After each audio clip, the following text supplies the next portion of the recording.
दोस्तों, अगर हम ये कहें कि इंसान की बनावट रोबोट से ज्यादा कॉम्प्लिकेटेड होती है तो गलत नहीं होगा, क्योंकि एक शरीर में बचपन से लेकर बड़े होने तक हम कई बदलाव से गुजरते हैं और कई बार ये बदलाव ऐसे होते हैं जिसे हम तो क्या मेडिकल साइंस को भी समझने के लिए काफी माथापच्ची करनी पड़ती है। कई चीजों का जवाब तो मेडिकल साइंस आज तक ढूंढ रहा है, जैसे कि इंसान के मुंह में 2 बार दांत क्यों निकलते हैं और तो और शरीर के किसी भी अंग पर तिल क्यों बन जाते हैं।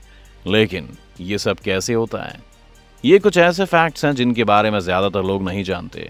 तो आइए आज की इस वीडियो में हम जानते हैं कुछ ऐसे इंटरेस्टिंग फैक्ट्स जिन्हें सुनकर आप सोचने पर मजबूर हो जाएंगे कि भला ऐसा भी हो सकता है। सबसे पहले जानते हैं कि आपके जीवन में 2 बार दांत क्यों निकलते हैं। जैसा कि आपको पता ही होगा कि जन्म लेने के बाद पहली बार हमारे दांत निकलने में साल भर का समय लग जाता है और इन दांतों का ज्यादातर लोग बेबी टीथ के नाम से भी जानते हैं। तो जैसे जैसे ये छोटे बच्चे बड़े होते जाते हैं उन्हें खाने के लिए दांतों की जरूरत होती है। क्योंकि इन दांतों का मुंह और जबड़ा दोनों ही छोटा होता है, इसीलिए दांत भी बहुत छोटे ही होते हैं।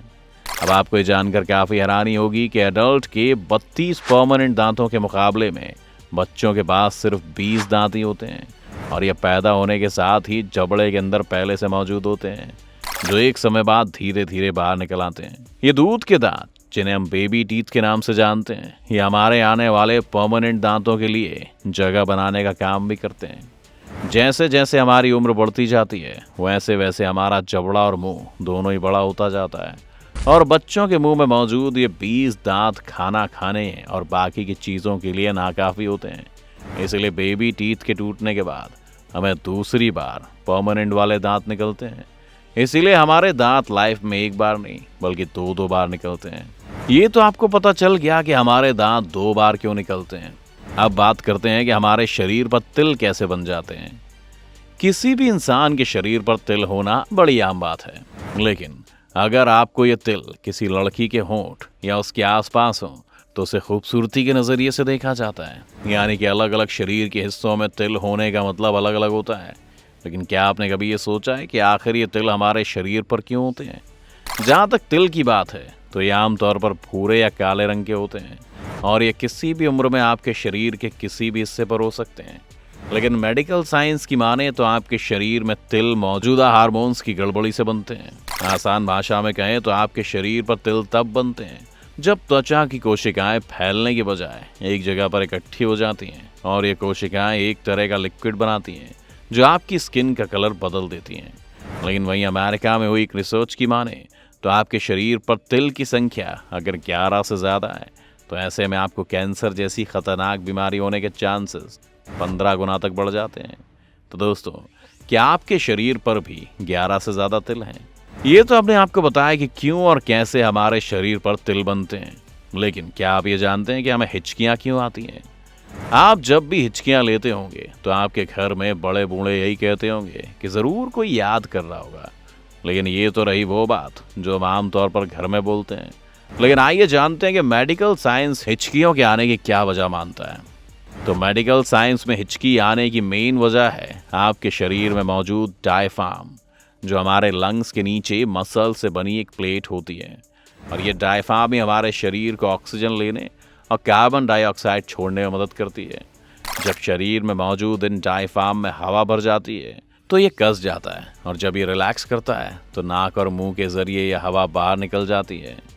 हमारे शरीर में मौजूद इस डायफ्राम को कब और कैसे काम करना है ये डिसाइड हमारा दिमाग करता है। लेकिन जब कभी आपको हिचकियाँ आती हैं तो गले के अंदर एकदम से काफ़ी सारी हवा भर जाती है और जब हमारी बॉडी इस एक्स्ट्रा हवा को गले से अपने अंदर लेने की कोशिश करती है तो ऐसे में हमारे गले में मौजूद वोकल कॉर्ड्स भी तेज़ी से बंद हो जाते हैं और आपको हिचकी लेते वक्त एक आवाज़ सुनाई देती है। ये वही वोकल कॉर्ड्स की आवाज़ होती है। ये तो रही एक वजह। अब दूसरी वजह की माने तो हिचकी आने की दूसरी वजह है हमारा स्टमक। जब डायफ्राम के नीचे हमारा स्टमक किसी भी वजह से स्ट्रेच होता है तो फिर कभी हम जल्दी जल्दी खाना खाने के चक्कर में ज़्यादा तेज़ी से खाना खाने लगते हैं तो हमें हिचकी आने लगती हैं। इसके साथ ही रोने, हंसने और कभी कभी ज़्यादा एक्साइटमेंट की वजह से हमें हिचकियाँ आ सकती हैं। तो आप जब भी किसी को हिचकियाँ महसूस हो तो उनको ये ज़रूर बताइएगा कि हिचकियाँ आती क्यों हैं। हिचकियों के बाद बात करते हैं पानी के ऐसे मुद्दे की जिस पर मेडिकल साइंस में अभी तक रिसर्च जारी है, लेकिन आयुर्वेद इस बात पर दावा करता है कि ऐसा करने से शरीर को काफी नुकसान होता है। ये मुद्दा है हमारा खड़े होकर पानी पीने का। हम सभी ने वो कहावत तो सुनी होगी कि जल्दी का काम शैतान का होता है, और आजकल इसी भागती दौड़ती जिंदगी में हम खाना भी खड़े होकर ही खा लेते हैं, लेकिन वहीं हमने अपने बड़े बूढ़ों को आराम से ज़मीन पर बैठकर खाते पीते देखा होगा। लेकिन आज के दौर में कल्चर बिल्कुल बदल गया है। खड़े होकर पार्टियों में खाने पीने का ये चलन अब घर घर में पहुंच चुका है।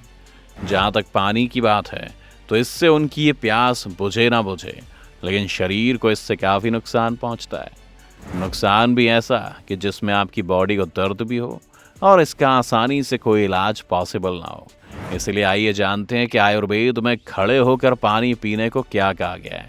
आपकी जानकारी के लिए बता दें कि हमारे गले में एक नली होती है जिसे ईसोफेगस के नाम से जाना जाता है। इसका मेन काम खाने को मुंह से पेट तक लेकर जाना होता है। जब भी आप खड़े होकर पानी पीते हैं तो इसी नली के सहारे प्रेशर के साथ पानी भी हमारे पेट तक पहुंचता है, जो पेट में मौजूद अंगों और डाइजेस्टिव सिस्टम के साथ शरीर के कई अंगों को भारी नुकसान पहुंचाता है। दोस्तों, इस वीडियो के आखिर में आप जानते हैं कि रात में हमें नाखून क्यों नहीं काटने चाहिए। अक्सर घर के बड़े आपको रात में नाखून काटने से मना करते होंगे, लेकिन क्या आपको पता है कि ऐसा क्यों करते हैं? चलिए आइए जानते हैं। नाखून हमारी उंगलियों पर लगी एक मोटी परत होती है जो हमारी उंगलियों की काफ़ी हद तक सुरक्षा करती है। इसलिए जब भी हम नाखून काटते हैं तो हमें ध्यान रखना होता है कि हमारी उंगलियां सुरक्षित रहें और उन्हें किसी तरह का नुकसान ना हो। आज से अगर 50 साल पहले की बात करें तो उस समय हर घर में बिजली नहीं थी और ज़्यादातर लोग अपने ज़रूरी काम सूरज की रोशनी में किया करते थे। जहाँ तक कि नाखून काटने की बात है तो ये तेज़ धार वाली चीज़ों से काटे जाते थे, जैसे चाकू या ब्लेड। चूँकि अब रात में नाखून को बिना लाइट के काटना मुश्किल काम था, इसलिए इस बात को आज भी कहा जाता है कि रात में अपने नाखून नहीं काटने चाहिए। जबकि आज के समय में लाइट से लेकर नाखून काटने तक हमारे पास नेल कटर तक होता है, जिसकी मदद से हम बड़े आराम से नाखून काट सकते हैं। लेकिन आज भी रात में नाखून काटने को अंधविश्वास से जोड़कर देखा जाता है, और इसके पीछे की वजह को जाने बिना ही लोग इसे आगे बढ़ाते जा रहे हैं। तो दोस्तों, आपको इन सभी फैक्ट्स में से कौन सा फैक्ट सबसे अच्छा लगा हमें कमेंट करके ज़रूर बताएं। और ऐसे ही मज़ेदार वीडियोस देखने के लिए चैनल को सब्सक्राइब करें और वीडियो को ज़रूर लाइक करें, साथ में बेल आइकन ज़रूर दबाएं।